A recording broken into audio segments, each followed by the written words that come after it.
Olá, seja bem-vindo ao nosso grupo de estudos a respeito das profecias sobre o fim.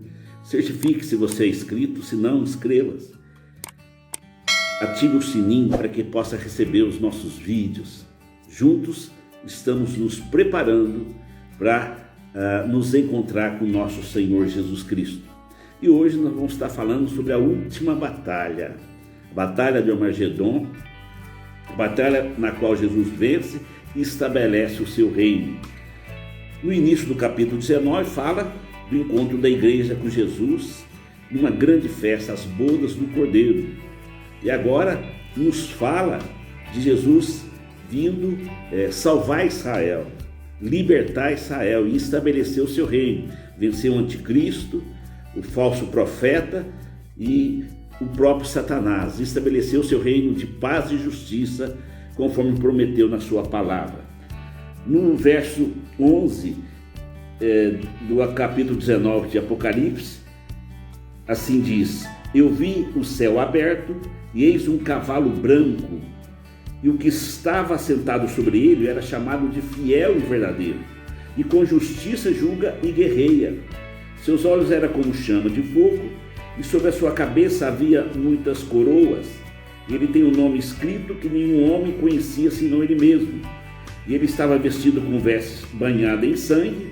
O seu nome é chamado de o Verbo de Deus, ou a Palavra de Deus.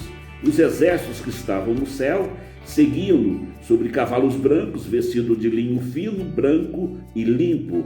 E de sua boca saiu uma espada afiada, para que com ela castigue as nações, e ele as governará com cetro de ferro, e ele pisa o lagar do vinho da fúria e da ira de Deus Todo-Poderoso. E ele tem sobre a sua veste e sobre a sua coxa um nome escrito: Rei dos Reis e Senhor dos Senhores.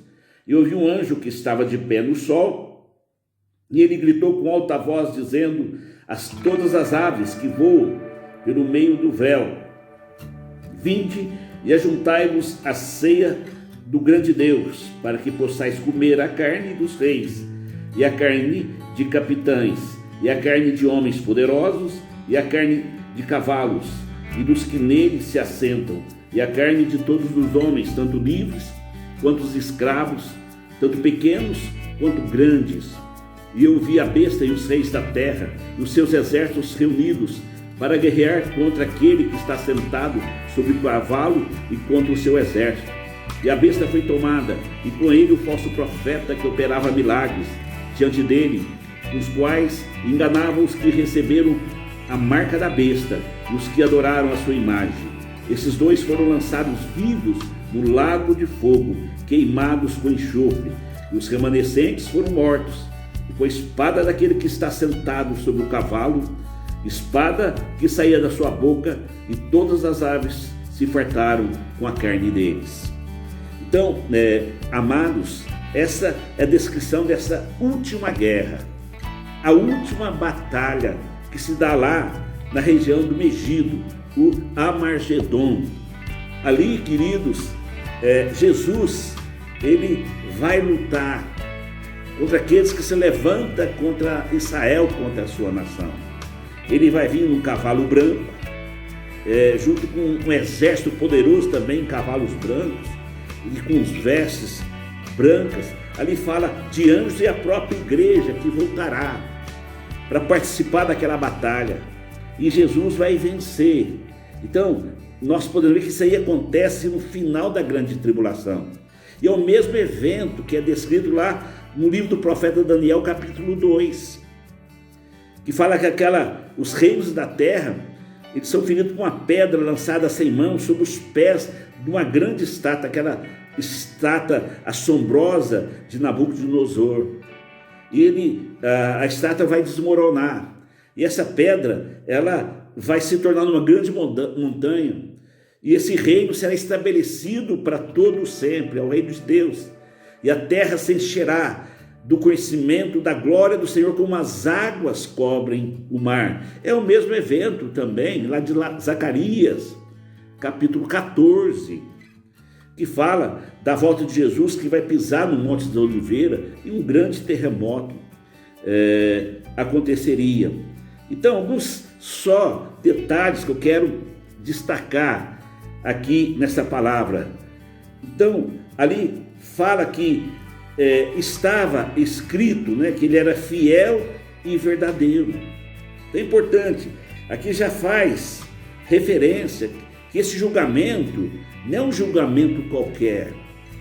As mortes que aconteceriam não seria de maneira qualquer, seria feito com justiça e verdade. Então, esse julgamento foi pré-anunciado e todas as oportunidades foram dadas. Vai haver um grande derramamento de sangue, mas não dos justos, aqueles que rejeitaram a palavra de Deus. Esse sangue que vai estar manchando as vestes desse cavaleiro, que é fiel, é verdadeiro. Então, sobre ele estava coroas, que representa autoridade. Então ali ele já tinha, o seu nome já tinha sido colocado acima de todo nome. Ali ele foi reconhecido como Senhor. Então, ali fala que é o verbo de Deus, ou seja, é a palavra se cumprindo. Passará os céus e a terra, mas a minha palavra não passará. Então, aquilo lá não é um acontecimento isolado, é um cumprimento de uma profecia. Então, a espada da sua boca é um julgamento que era dado pela palavra. A condenação veio pela palavra que foi rejeitada. E ali fala que ele é Rei dos Reis e Senhor dos Senhores. Ali fala que a segunda ceia, porque seria tantas mortes que não teria tempo nem de enterrar, nem como. E as aves dos céus, as bestas feras, vão se alimentar daquela carne como se fosse um banquete. E é proporcionado pela vinda do Senhor. Ali fala também que o anticristo e o falso profeta vencidos, eles serão lançados diretamente no lago de fogo e enxofre. Satanás, a grande besta, seria amarrada, aprisionada por 1000 anos. E aí vai ser estabelecido o reino do Cristo. Então aquela oração vai ser sentida: venha o teu reino. É um reino literal. Jesus, como rei, se assentará no trono de Davi, em Jerusalém. E através de Jerusalém, toda a terra viverá um período de justiça, equidade e paz. Vai ser algo glorioso. Vamos aguardar com expectativa esse dia grande e terrível. Terrível para aqueles que serão julgados, mas grande para nós que esperamos com alegria a volta do nosso Senhor Jesus.